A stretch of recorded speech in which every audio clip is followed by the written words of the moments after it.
Biride оқушы балалар 12 yıllık bilim alıp çığa.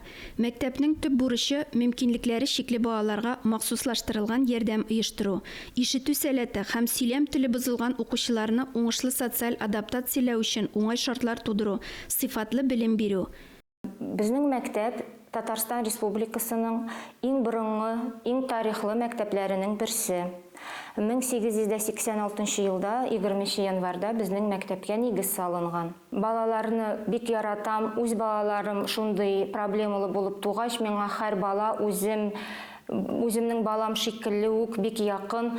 Һәр семьяның проблемасын үземнең аша үткәреп, булышырга, ниндидер ярдәм күрсәтергә, ниндидер киңәш бирергә тырышам. Монда укучы балаларны бердә мөмкинчелекләре шикләнгән дип уйламыйм. Чөнки алар бик актив. Россия, Татарстан чемпионатларында спорт буенча 1-нче, 2-нче, 3-нче урыннар отып кайталар. 3-нче ел рәттән безнең мәктәп укучылары Олимпик чемпионатында 1-нче, 2-нче, 3-нче урыннар алалар. Быел безнең Сабирова Регина 3-нче урынга лайык булды. Антипова Мария белән Романова Вера безнең лауреат исемен яуладылар.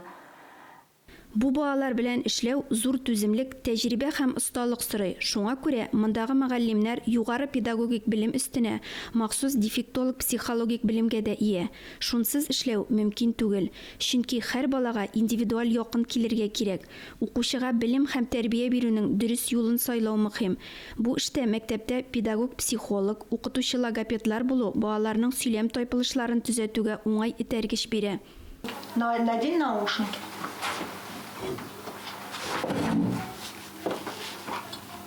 Что мы будем делать? Слышать, слушать и говорить. Говорить. Хорошо. Әлеге мәктәптә укырлык балалар саны елдан-ел арта. Республиканың Мәгариф министрлыгы ярдәме белән өстәмә урыннар булдырылган. Мәктәп техник җиһазлар белән баетылган. Ашхана, санпин таләпләренә туры китереп төзекләндерелгән. Физкультура залы, интернат бүлмәләре яңартылган. Добра школа федераль проекты рамкаларында эффектон тавыш көчәйтү аппаратлары, интерактив логопед өстәле, психологик бүлмә, кирәкле техник җиһазлар белән баетылган. Мәктәптә иң беренче чираттан без укучыларыбыз белән тирәнгә яклашу өстендә эшлибез. Ул безнең иң мөһим ярдәмебез балаларга карата. Балалар белән генә түгел, біз иң зур эшне ата-ана белән, әти-әниләр белән дә башкарабыз. Ребята, скажите мне, пожалуйста, как называется наша школа? Наша школа называется имени Ласточкиной. Имени Ласточкиной. Скажи мне, пожалуйста, сколько лет исполнилось нашей школе?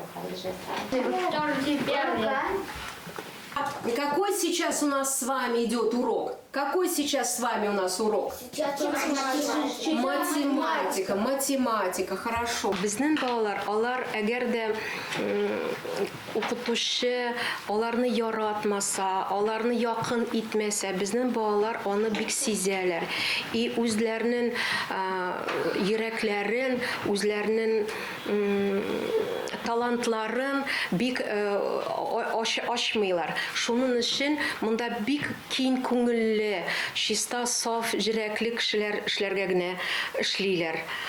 Алар өчен төрле телләр бик авырдан биреләр. Алар белән сөйләшкәндә, аралашканда соннарны өйрәнәбез, авазларны өйрәнәбез, әкренләп сөйләшергә өйрәнәбез. Гадидән башладым инде.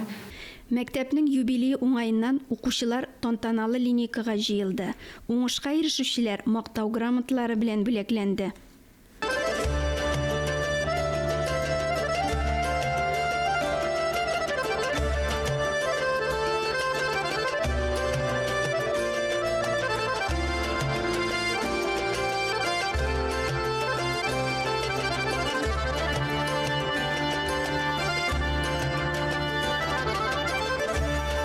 Залда чыгыш ясаучыларны төрле төсле костюмнары һәм шатлыклы йөзләрен күреп сөенсәң, файда балалар ясаган эшләнмәләр күргәзмәсен карап сокланырга була иде.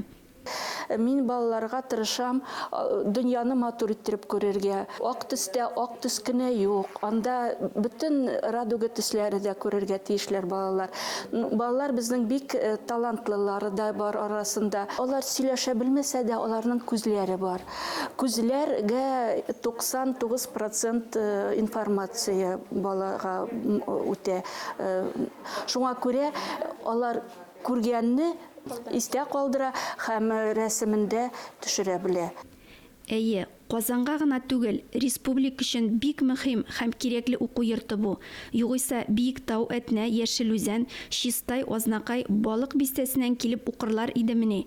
Бүгенге көндә биредә 43 бала интернатта яшәп укый. Садикка йөрдек башта, ике малаем да бездән двойняшкалар инде, аннары менә шуннан мәктәпкә килдек. Балаларым бик теләп укыйлар. Аллага шөкер, бик яраталар. Йөгерә киләбез. Укытучылар бик көчле. Здравствуйте, Джамир. Здравствуйте. Здравствуйте, Галия Фархатовна. Проходи в класс, проходи. Икенче класста укыйбыз. Малай башта бик начар сөйләшәдер, хәзер тфу-тфу-тфу бик әйбәт сөйләшә башлады. Логопедлар белән күп эш булды. Әти-әни йөрәге кайгыны да, шатлыкны да сыйдыра. Гаиләдә ишетми, сөйләшми торган бала булса, өлкәннәр кая барып бәрелергә белми. Уртак тырышлык белән нәтиҗәгә ирешеп була. Биредәге олы йөрәкле укытучы тәрбиячеләр белән бергәләп, карлыгач балаларын очарга өйрәткәндәй, тормыш кануннарына төшендереп, мөстәкыйль яшәргә өйрәтеп, очырып җибәрә алар бу балаларны. Ләлә Зайнуллина, Тохир Хасанов, Татарстан яңалыклары.